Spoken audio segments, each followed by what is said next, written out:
Okay, so I've also gotten a lot of questions about number bonds. What in the world is a number bond? Because I know when I was in kindergarten or any grade school, we didn't really talk about number bonds at all.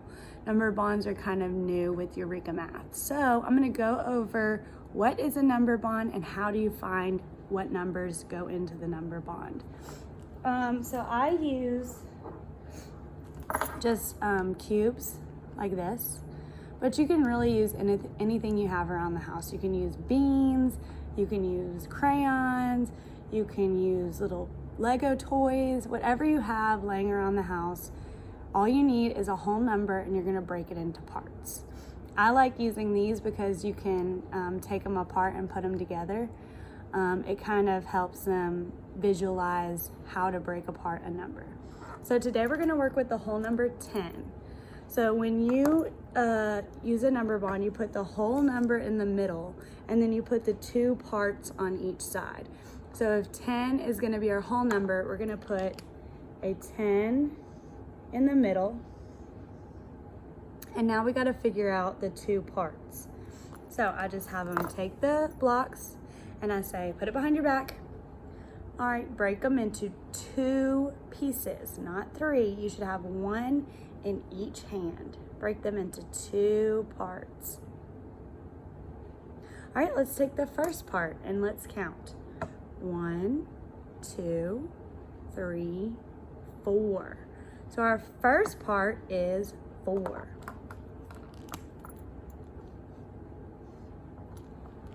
All right, and our second part, let's count. 1, 2, 3, 4, 5, 6. 6 is our second part. So when 6 and 4 travel up the number bond, they get put together and make our whole number 10. That's one way you can break apart 10. Let's try it again.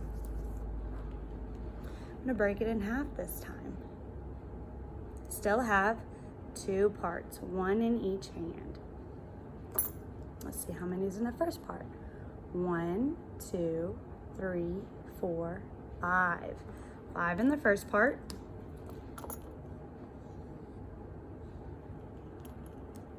And the other part has 1, 2, 3, 4, 5. 5 in the second part.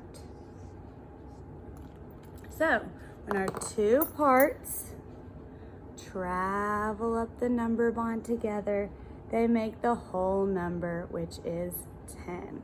So 10 can be 4 and 6. 10 can be 5 and 5. Let's find another two parts that make 10. This time I'm gonna break off 1. So one part is gonna be 1. And the next part is gonna be 1, 2, 3, 4, 5, 6, 7, 8, 9. 9.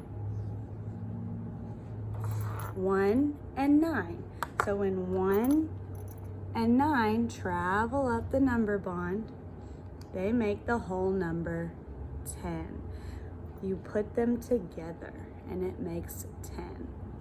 All right, as you can see, I've got two different colors here.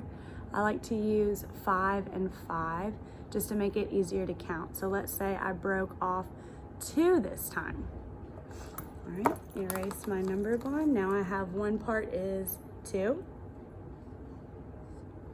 And the other part, you can count easier. This is called counting on. So you already know that these are gonna be 5. So you count on 5, 6, 7, 8. So the other part will be 8. 2 and 8 travel up the number bond, and when you put them together, when you put them together, it makes our whole number 10.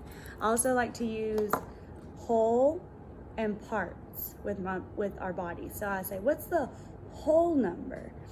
That's the middle number. It's 10. And what are our parts? Whole, break them into parts. 1 part's 2, 1 part's 8. 2 and 8 make 10. Let's do one more. All right, I'll break off 3.